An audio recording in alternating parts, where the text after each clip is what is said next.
Stefan Baumann's The Grand View is funded in part by Plein Air magazine for people who love painting outdoors. pleinairmagazine.com and by Masterpiece Canvas, makers of fine art canvases. We supply the canvas, you supply the vision.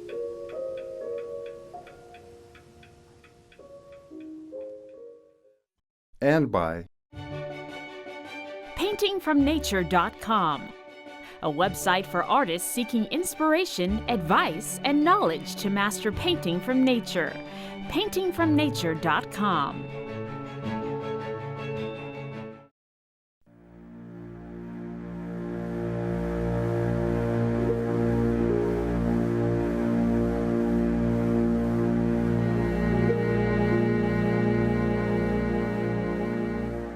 In 1851, following skirmishes between native people and European settlers, California's governor, John McDougall, authorized the Mariposa Battalion to rid the region of conflict. John Savage, the battalion's lieutenant, had lost 5 employees in the clashes. Their objective was to remove the suspected tribe from the region and force them to reservations in the Fresno area. A mythical valley called Ahwahnee was one of the locations that Savage needed to rid of Native American influence. The men knew nothing of the region, but were warned of the spiritual power of the mystical valley. Nothing could prepare them for what they were about to experience.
My name is Stefan Baumann, and welcome to The Grand View. What the battalion discovered would change the way we'd look at the West. In 1850, few people ventured into the wilderness in search of beauty and not for gold. Artists like Albert Bierstadt and Thomas Moran were searching, but for a different kind of gold, and they found it here, in the visual splendor of Yosemite Valley. This park is still a favorite place for painters, including myself. And what makes painting outdoors so wonderful is that you get to experience the park intimately. Throughout my journeys, I've encountered people whose stories have inspired my artwork and left a legacy upon this region. Today, we'll meet 3 of these individuals whose stories have helped sculpt the history of this valley. So come along with me as we explore this magical place called Yosemite National Park.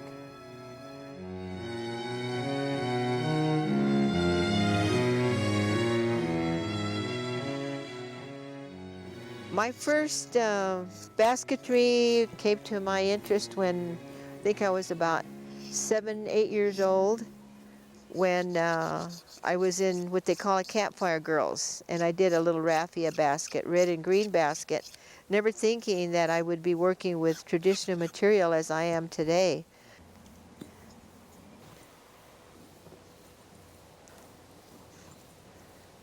Up in Yosemite Valley now, the gold rush days, 1849 gold was discovered, and so from my accounts, from my family accounts, the Indian people were having trouble, you know, and couldn't understand what was going on, and so much confusion and separations of family, life that was so different, other people coming in, taking what was theirs, not understanding what was happening down in the lower foothills where my people came from. we were totally disrupted. All the coastal Indians were just taken and removed from their homes and pushed around like cattle, you know. You're going to go here, you're going to go there. And when the boarding schools came in, that was even worse. When you went to a boarding school, you couldn't do anything Indian. You'd get severely punished. But to me, the Indian boarding school is where I met my husband, and that's how he brought me over here to Yosemite, into this wonderful culture of these people living and surviving in this valley for so long. As I look out through California, our elders now, we're losing them. We're losing them fast. And so I've seen in Yosemite Valley the return of the culture, as you might say. It was never gone, it was always here, but it just had to be looked on a little bit more careful.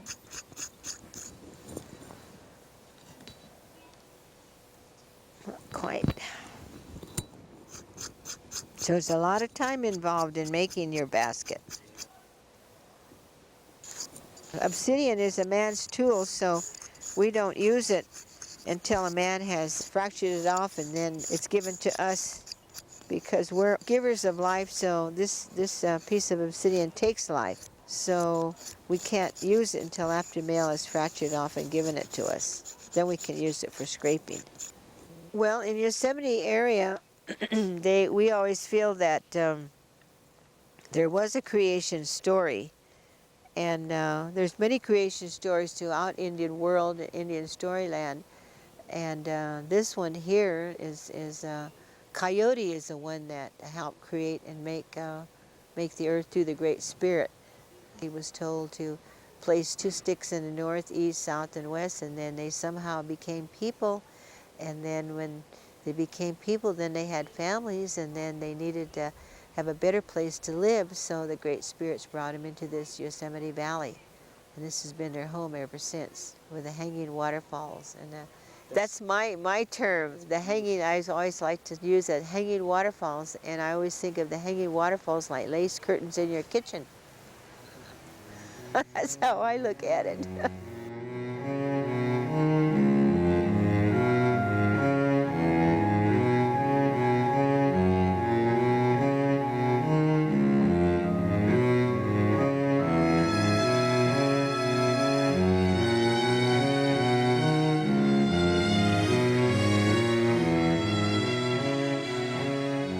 Yosemite is like, for rock climbers, the Mecca. It is ground zero. Yosemite is the place where people from around the world come to train on the most accessible big walls in the world.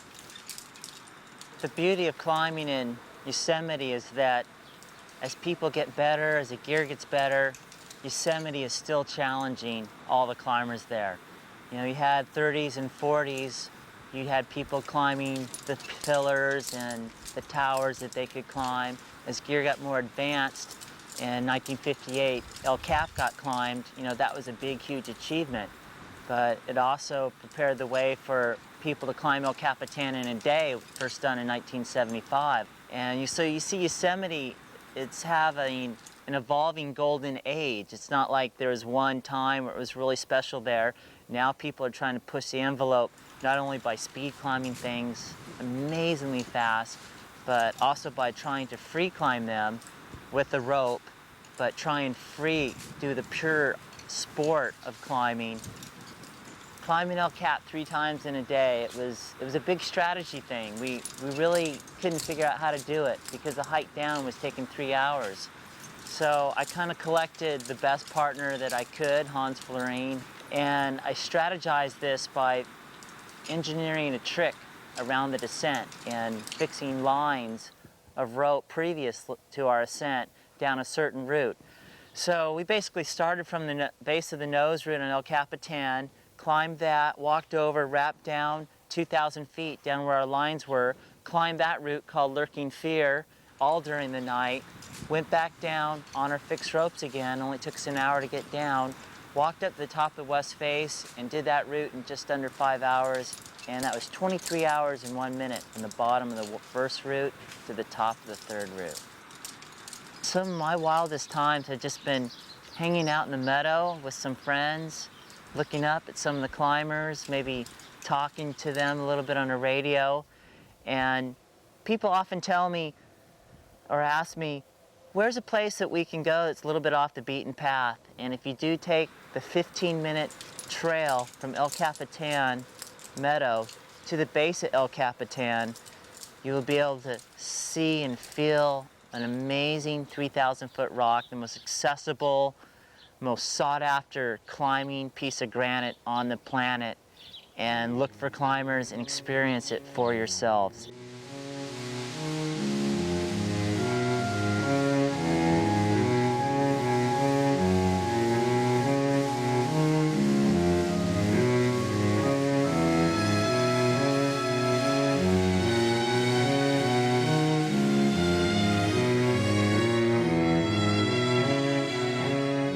From my perspective, and my background as a vegetation ecologist, and I also work on ecological restoration here. And when I look at both fire and flood, I see those as being natural processes. Those are things that help maintain or shape what we see in the ecosystem. For example, with flooding, the water comes up, it spreads out, it covers the very, very flat terraces of meadowland that we see out here. It does a lot of nutrient exchange between the meadow system and the river system, and we get a lot of deposition in areas and scouring in others. Get a lot of exchange of materials. You know, dead trees that are up on these upper terraces all of a sudden end up in the river channel. That creates diversity in the river channel, means that there's greater fish habitat, for example.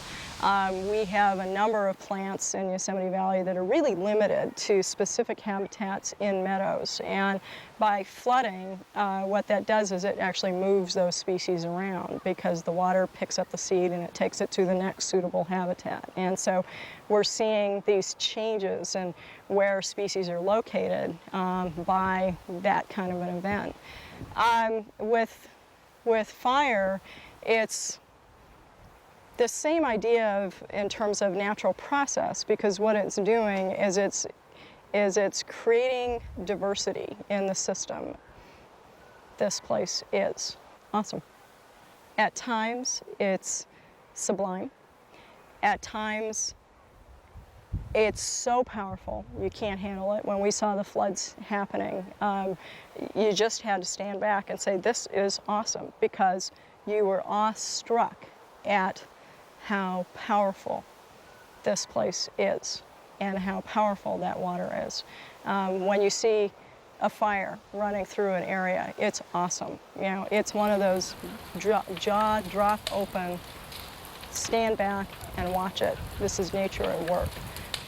I think from my standpoint, and this is both personally and professionally, I've been coming to Yosemite since I was 6 months old. And so I have a personal relationship with this place as well as a professional relationship. And I think that I want people to see this place for what it is in terms of nature. I want people to walk away from here understanding how this ecosystem works and how all of the things that are here work with each other to make it what we see.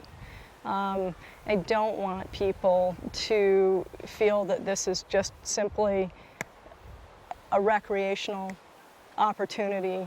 You know, we've got a lot of recreational opportunities in the world, and I think this place is a lot more special than that, and it has a lot more to give people. And I guess that's really what I'd like people to walk away with.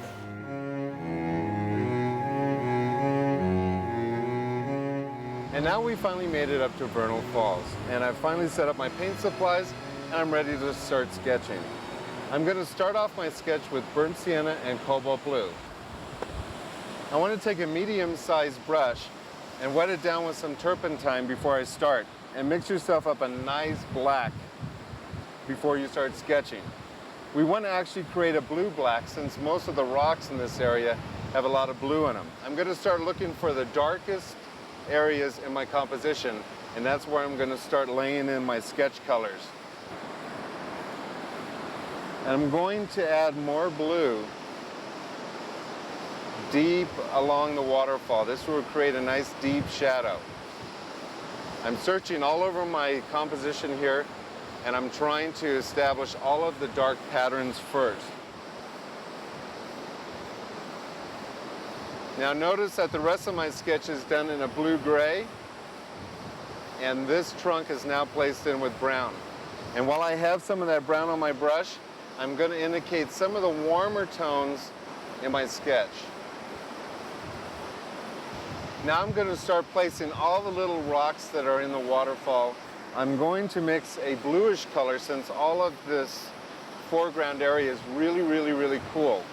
I want almost a pure blue tone, and I'm going to start placing little tiny brushworks where all the little rocks are, and I'm just indicating where they are.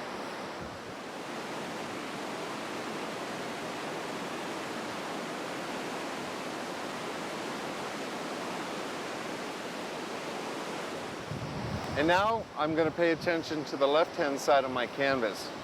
That area is pretty thick with foliage, and I want to start laying in very dark, dark, dark shadows in that area. So big, sweeping brush strokes of burnt sienna cobalt blue. You can slowly add the shapes and forms of trees by just moving your brush back and forth. Now I'm going to take my Viridian green. I'm going to sketch the rest of the Eleanor Roosevelt tree. And this just gives me little footnotes, little brushwork with Viridian green. Just indicate little branches and detail of the Eleanor Roosevelt tree. Okay, now we pretty much laid in all of our sketch.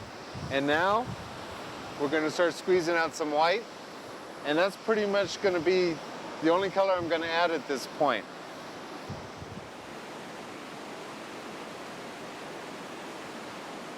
And I'm going to start off painting the sky, so I'm going to just add blue to that and a little bit of Viridian green.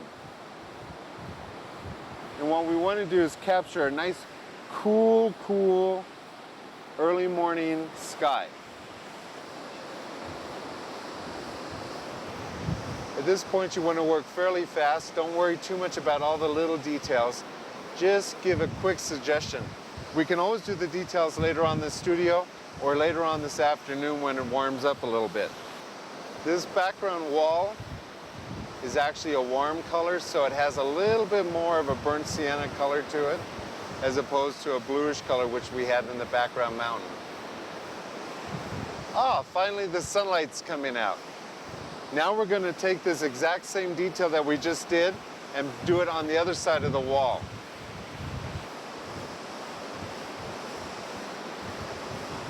Little runoff lines. Okay, now we're going to start painting in the waterfall. For the most part, the light's hitting the top of the fall, and then it falls into shadow, and then there's a lot of sunlight down at the base of the falls. We're going to concentrate on the shadow area first. If you've noticed, I've only used 4 colors so far, so we're still staying in a very limited palette. What we want to do is actually paint this in, almost like brushing your teeth. Notice my brushwork goes up and down. I'm going to start at the base of the falls or in the middle of the falls and work up.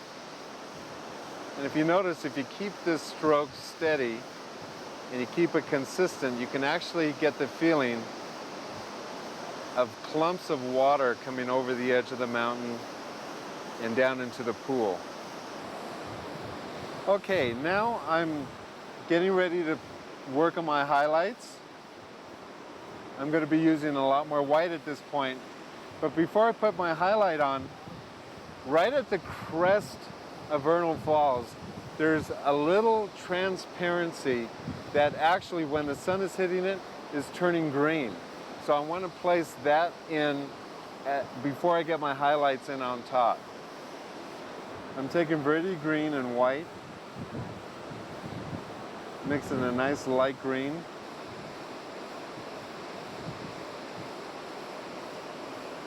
I'm going to run this color along the edge of my waterfall. I'm going to drag it down over the falls. Now what I want to do is start working on the highlights. I'm going to take a little bit of yellow, put it out on my palette, and I'm going to introduce that into my white. When you highlight with white, you always want to introduce a warm color to it. My brush actually acts as the motioner. It's what makes the motion of the water. And then I want to pull the brush stroke down, creating that movement of water. And I'm just going to let it scumble. Scumbling is when it hits and misses. Picks up the texture of the canvas and kind of breaks the brush stroke into little tiny, tiny bumps. That's scumbling right there. Start painting the base of the waterfall. Lots of paint. Load up your brush. This is yellow and white. Again, a very bright highlight. What I'm actually doing is pushing that wet sketch away from this area. See, by pushing my brush stroke up like this, all the dark color that's underneath is being pushed out of that area and being replaced with my white. Now once we get this base in, I'm going to take my finger and I'm just going to smear that and create a mist. Beautiful mist of light at the base of Vernal Falls. Okay, now since I painted all of the rocks in the mist, I want to start painting all the cascaded water that comes down in the foreground. I'm going to repeat exactly what I did in the waterfall. I'm going to start off with my blue-gray tones as the shadow colors, and I'm going to lay all of those cascading falls in, and then I'm going to start painting in all of the highlights in on top of it. I'm going to start laying in the shadows of the waterfalls of the cascading waters.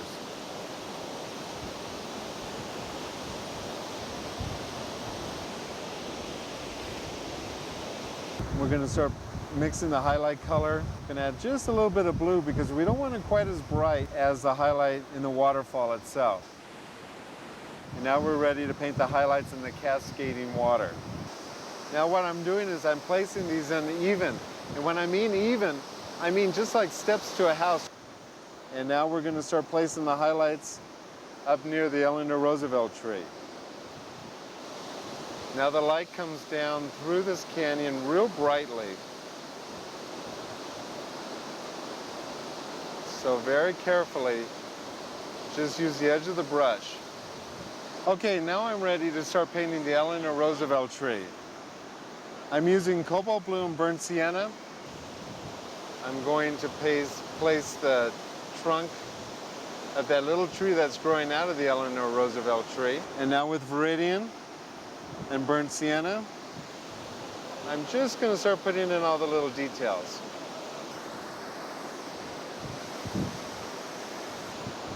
And with little daubs of paint, put in all the detail. Now we're almost done. We're going to paint the trees on the left-hand side of the painting. We're going to start off by painting the trunk first by taking our mixture of burnt sienna, cobalt blue again. And with this nice dark color, same brush stroke, same brush.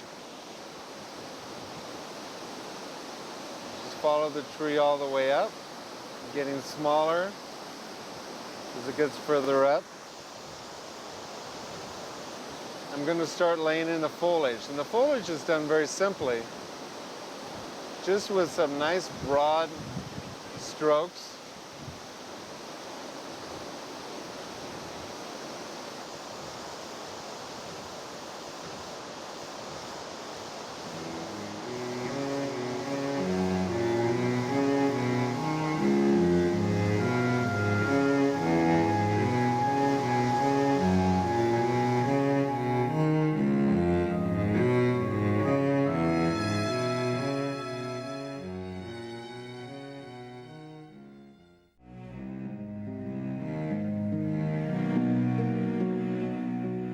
Expanded instructional DVDs that feature an hour-long demonstration of today's painting and other paintings in the series are available at the Grandview by calling 1-800-511-1337.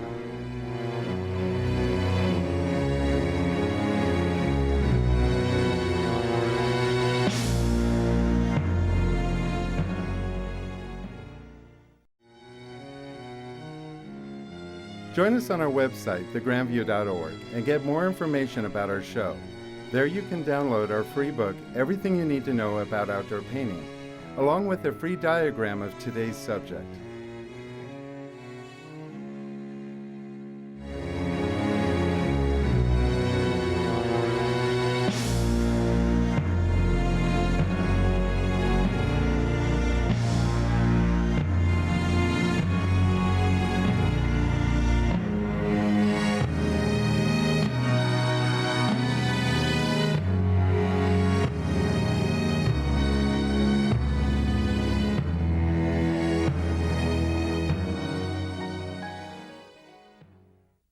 Stefan Baumann's The Grand View is funded in part by paintingfromnature.com, a website for artists seeking inspiration, advice, and knowledge to master painting from nature.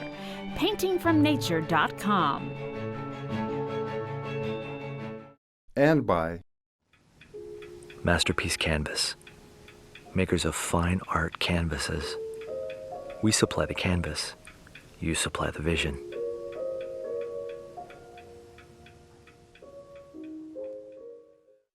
and by Plein magazine for people who love painting outdoors. pleinairmagazine.com